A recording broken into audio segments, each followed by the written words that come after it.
Hadirin kaum muslimin sidang subuh rahimakumullah. Jadi zikir menurut bahasa menyebut mengingat, baik secara lisan maupun dengan hati. Itu namanya zikir.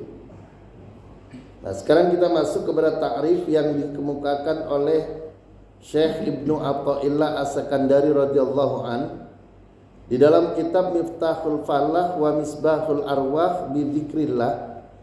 Beliau memberi pengertian az-zikru wa at-takhlisu minal ghaflati wan nisyan. Yang dimaksud zikir itu adalah membebaskan, melepaskan diri dari lalai dan alpa atau lupa. Minal ghaflah wan nisyan, dari lalai dan lupa, bidawami huduril qalbi ma'al haq, senantiasa menjaga hati, selalu ingat kepada Allah Subhanahu wa taala. Itu zikir. Dalam pengertian yang dikemukakan oleh Syekh Ibnu Athaillah As-Sakandari. Wakila Syekh Ibnu Athaillah menukil pendapat orang lain, turidu ismul mazkur bil qalbi wal lisan. Zikir juga adalah merupakan upaya mengulang-ulang yang dizikirkan. Makanya namanya zikir itu berulang-ulang. Wa sawa'un fi dzalika dzikrullah aw sifatun min sifatihi. Ini mulai diperluas. Begitu halnya juga dengan zikir kepada Allah itu bisa dengan mengingat sifat Allah dari berbagai sifat-sifat Allah. Aw hukmun min ahkamihi, atau hukum-hukumnya, aw fi'lun min af'alihi, aw istidlalu ala syai'in min dzalika, atau perbuatan-perbuatannya. Hadirin kaum muslimin rahimakumullah. Termasuk pengertian zikir au du'aun, berdoa juga zikir. Nah, jadi kalau ada orang lagi berdoa berarti dia lagi ingat Allah. Doa itu. Au dzakara rusulahu, mengingat rasul-rasul Allah juga itu sedang berzikir. Au anbiyaihi, atau juga dengan mengingat nabi-nabinya. Au auliyaihi, atau juga sedang mengingat wali-walinya. Au min antasaba ilai au taqarraba ilai biwajhi minal wujuh. Ini orang yang bertaqarrub kepada Allah, yang menisbatkan bahwa dirinya adalah makhluk dan Allah itu pencipta, itu sedang berzikir. Seperti umpamanya fi'lun min af'al, yaitu mengingat perbuatan, binahwi qiraatin au dzikrin au syi'rin au ghinain au muhadaratin au hikayatin. Membaca, menzikirkan atau mensyairkan. Mensyairkan itu nanti di bawah ada. Au ghinain, bersenandung. Au muhadaratin, atau dengan bercakap-cakap. Au hikayatin, atau dengan berhikayat. Itu juga zikir. Karena itu orang yang tidak tahu perluasan makna zikir atau perluasan takrif zikir, lalu kemudian dengan mudah mengatakan orang yang bersolawat dengan disenandungkan itu bid'ah. Orang yang kemudian bersair dengan bahasa daerahnya dianggap bid'ah.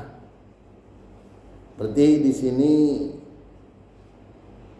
man eman eman eman, man eman eman eman, man eman eman eman, wong ayu ora sembayang. Ini zikir.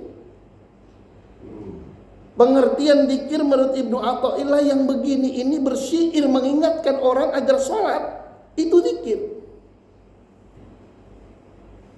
Lalu kemudian man eman eman eman, man eman eman eman, man eman eman eman, Pak Camat ora sembayang.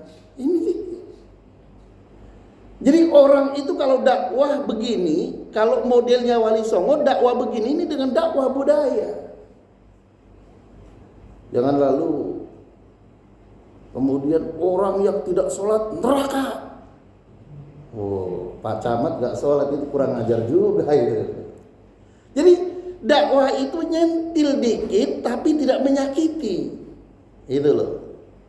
Jadi kalau kita maunya diundang lagi maulid, lalu kita ambil syair ini, man eman eman eman, man eman eman eman, man eman eman eman, Pak Kades ora sembahyang. Nah, ini kenapa? Karena panitia itu dibisikin, Ustaz, ini kades kita nih muslim, Ustaz, tapi dia nggak sembahyang, Ustaz. Nah, sentil ketika ada peringatan Maulid Nabi, sentil ketika ada Isra Mi'raj, sentil ketika ada majlis taklim. Nyentilnya begini. Jangan lalu keluar dalil, keluar hadis, orang muslim yang tidak sholat 3 kali berturut-turut, Jumat 3 kali berturut, kafir. Wah, apa nggak marah itu orang? Jadi dakwah itu yang menyentuh, yang sejuk. Hadirin kaum muslimin rahimakumullah, Hamka itu beliau ini ulama besar dan bahkan pernah menduduki jabatan sebagai ketua umum Majelis Ulama Indonesia yang pertama. Tapi beliau lebih senang disebut sebagai budayawan ketimbang sebutan yang lain. Kenapa? Karena budayawan itu adalah orang yang cara dakwahnya itu lembut, santun. Bahkan dalam tulisan seorang pengamat pemikir Islam di Republika 2 hari yang lalu, itu Hamka disebutkan bahwa Hamka itu orang Minang, tetapi dia mengkritik adat Minang, tetapi mengkritiknya dengan adat Minang juga. Hadirin kaum muslimin rahimakumullah. Nah, mari kita lihat di sini syair atau syair Wali Songo elingo zaman wis tuwa. Nah, ini dakwahnya Wali Songo itu dengan dakwah budaya. Saya awali lalu kemudian diikuti. Salatullah salamullah